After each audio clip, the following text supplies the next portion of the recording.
किसान भाई नमस्कार, मैं पुनीत सिसोदिया। किसान भाइयों, आप सब जानते हैं कि यदि हमारी मिट्टी का पीएच 6.5 से नीचे हो तब भी हमारे जो पौधे हैं वो पोषक तत्व तो नहीं ले पाते हैं, यानी कि जो हम फर्टिलाइजर खाद डालते हैं अपने खेतों के अंदर वो हमारे प्लांट को अवेलेबल नहीं हो पाता है, जिसकी वजह से जो हमारी क्रॉप है वो अच्छी नहीं हो पाती है। उसी तरीके से यदि पीएच 7 से ऊपर चला जाए, यानी कि जो हमारी मिट्टी है वो एल्कलाइन हो जाए, उस कंडीशन में भी जो हमारे न्यूट्रिशन है वो प्लांट को नहीं मिल पाते हैं, जो हम खाद डालते हैं वो हमारे पौधे को नहीं मिल पाता है, जिससे जो हमारी क्रॉप है अच्छी नहीं हो पाती है।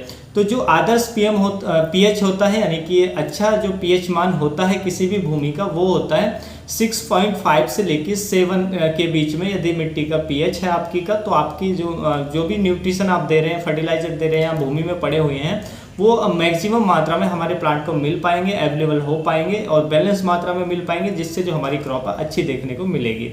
तो देखिए, ये सब जानते हैं, आप सब जानते होंगे कि यदि मिट्टी का पीएच कम हो तो मिट्टी एसिडिक होती है, तो उसमें हमारे जो न्यूट्रिशन है वो प्लांट को नहीं मिल पाते हैं। और पीएच हाई हो, जिसको हम एल्कलाइन मिट्टी कहते हैं, जब पीएच हाई होता है तो उस कंडीशन में भी प्लांट को न्यूट्रिशन नहीं मिल पाते हैं, सब जानते हैं। लेकिन क्यों नहीं मिल पाते हैं, उसके पीछे के क्या क्या कारण होते हैं, ये शायद ही आप जानते होंगे। तो आज की इस वीडियो में हम उन्हीं कारणों को जानने वाले हैं, उसके पीछे के जो साइंस है, साइंस को समझने वाले हैं, लेकिन बहुत आसान शब्दों में, जिससे जो आप हैं आसानी से समझ पाएं।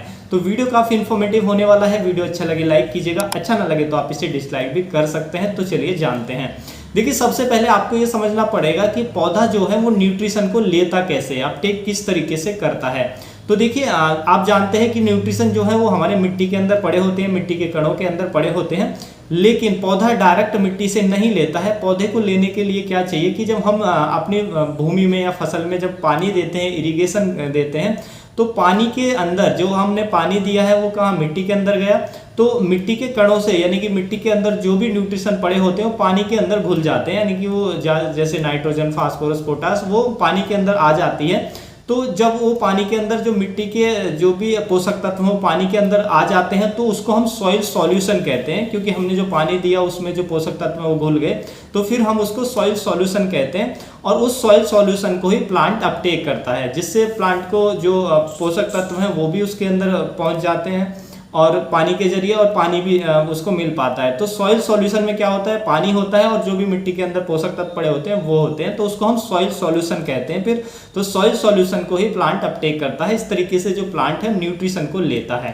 तो ये आपको समझना जरूरी था। तो अब चलिए जानते हैं कि कौन कौन से कारण हैं जो इफेक्ट डालते हैं, यानी कि जब मिट्टी का पीएच कम हो जाए तो क्या वजह होती है कि जो हमारा पोषक तत्व है जो हम खाद डालते हैं वो हमारे पौधों को नहीं मिल पाता, या पीएच हाई हो जाए तो वो हमारे पौधों को नहीं मिल पाता, यानी कि एल्कलाइन मिट्टी हो तो भी नहीं मिल पाएगा और एसिडिक सॉइल हो तो भी नहीं मिल पाएगा। तो उसके पीछे के क्या कारण है? तो पहला जो कारण है वो है न्यूट्रिशन सॉल्युबिलिटी, यानी कि जो पोषक तत्व हैं वो घुल नहीं पाते हैं जब पीएच कम होता है उस कंडीशन में, या पीएच हाई होता है तो उस कंडीशन में भी। देखिए, जैसे कि यदि मैं आपको एक उदाहरण लेके समझाऊं कि फास्फोरस के केस में क्या होता है, यदि आपका पीएच कम है, यानी कि 6.6 के से कम है या 6.5 से कम है, यानी कि आपकी जो मिट्टी है वो एसिडिक है, तो एसिडिक मिट्टी में क्या होता है, आयरन की अधिकता होती है, यानी कि उसमें आयरन ज़्यादा मात्रा में होता है। तो क्या होता है कि उस कंडीशन में कम पीएच में जो हमारा फास्फोरस होता है वो आयरन के साथ रिएक्ट करता है और आयरन फास्फेट कंपाउंड बनाता है, जो इनसॉल्युबल होता है, यानी कि वो घुलता नहीं है, वो फिक्स फॉर्म में फिर हमारी मिट्टी के अंदर पड़ा रहता है। तो जब जो हमारा फास्फोरस है वो आयरन फास्फेट बना लेगा आयरन के साथ रिएक्ट करके, तो वो हमारे पौधे को नहीं मिल पाएगा, यानी कि वो सॉल्युबल नहीं हो पाएगा, जो हमारा पानी है उसके अंदर नहीं आ पाएगा, सॉइल सॉल्यूशन में जो फास्फोरस है वो नहीं पहुंच पाएगा, जिससे वो प्लांट को नहीं मिल पाएगा। तो इसलिए वो फिक्स फॉर्म में चला जाता है। तो इसीलिए जब पीएच कम होता है तो उस समय, यानी कि एसिडिक सॉइल में जो फास्फोरस की उपलब्धता है, अवेलेबिलिटी है, प्लांट के लिए कम हो जाती है, फास्फोरस उसे प्रॉपर नहीं मिल पाता है, जिससे क्रॉप अच्छी नहीं होती है। उसी तरीके से मान लीजिए यदि हमारी मिट्टी का पीएच हाई है, यानी कि 7 से ऊपर चला गया, 7 से ऊपर है, तो हमारी मिट्टी एल्कलाइन है। तो एल्कलाइन कंडीशन में क्या होता है कि कैल्शियम की अधिकता हो जाती है हमारी सॉइल के अंदर।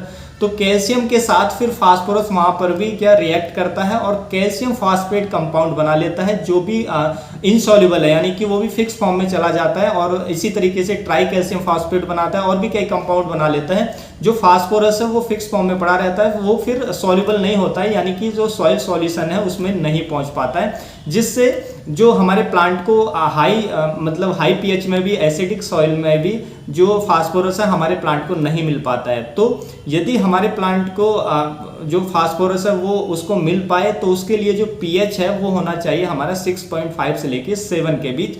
तो ये आदर्श पीएच होता है, इसमें जो फास्फोरस की उपलब्धता है वो मैक्सिमम होते हैं, जो प्लांट को आसानी से मिल पाता है। तो इसलिए ये कंडीशन होती है कि पहला जैसे मैंने बताया कि जो हमारा न्यूट्रिशन सॉल्युबिलिटी है उसको इफेक्ट करता है सॉइल का पीएच, जैसा कि मैंने फास्फोरस के केस में आपको बताया। सेकंड होता है, यदि हम नंबर 2 की बात करें तो वो है माइक्रोबायल एक्टिविटी, यानी कि जो हमारे बैक्टीरिया होते हैं भूमि के अंदर, सॉइल के अंदर, वो अच्छे से वर्क नहीं कर पाते हैं। यदि सॉइल का पीएच मान लीजिए 6.5 से कम है, एसिडिक सॉइल है, तो उसमें भी वो अच्छे से काम नहीं कर पाएंगे। उसी तरीके से पीएच जो है 7 से ऊपर चला जाता है, मिट्टी एल्कलाइन है, तो उसमें भी जो बैक्टीरिया है हमारी सॉइल के अंदर, आप जानते हैं तरह तरह के बैक्टीरिया हमारे भूमि के अंदर होते हैं, तो वो प्रॉपर तरीके से काम नहीं कर पाते हैं। तो देखिए, जब भी हम कोई भी फर्टिलाइजर देते हैं या मान लीजिए ऑर्गेनिक खाद मैटर हम देते हैं, तो उसको उसमें जो न्यूट्रिशन पड़े होते हैं, मान लीजिए हमने यूरिया दिया, यूरिया में जो नाइट्रोजन होती है एमाइड फॉर्म में होती है, तो पौधे को किस में चाहिए, नाइट्रेट फॉर्म में चाहिए। तो एमाइड से नाइट्रेट फॉर्म में बदलने के लिए किसकी जरूरत पड़ेगी, बैक्टीरिया की जरूरत पड़ेगी।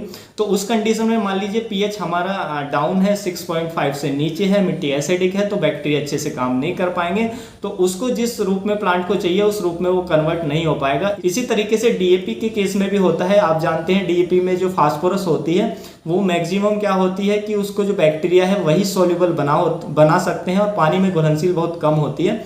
तो क्योंकि जब बैक्टीरिया अच्छे से काम नहीं कर पाएंगे कम पीएच में या हाई पीएच में, तो हमारा नाइट्रोजन है, फास्फोरस जो हम खाद दे रहे हैं वो उस रूप में नहीं आ पाएगा जिस रूप में प्लांट को चाहिए। तो वो हमारे उसमें खेत के अंदर ऐसे ही पड़ा रहेगा और हमारे प्लांट को नहीं मिल पाएगा। तो हम खाद भी दे रहे हैं, पौधे को नहीं मिल पाएगा, तो कोई बेनिफिट नहीं होगा, हमारी जो फसल है वो अच्छी नहीं होगी। तो किसान भाई, आप समझ गए होंगे कि जो पीएच है वो न्यूट्रिशन की जो उपलब्धता है पौधे के लिए उसको किस तरीके से प्रभावित करता है और उसके पीछे के कौन कौन से फैक्टर होते हैं, कौन कौन से कारण होते हैं। तो जो वीडियो है मुझे उम्मीद है कि आपको अच्छा लगा होगा। वीडियो अच्छा लगा तो लाइक कीजिएगा, ज़्यादा से ज़्यादा फार्मर के साथ इसको शेयर कीजिएगा ताकि उन तक भी ये जानकारी पहुँच सके। मिलूंगा मैं आपको एक और नई वीडियो में नई जानकारी के साथ, तब तक के लिए आप अपना ख्याल रखिएगा। धन्यवाद।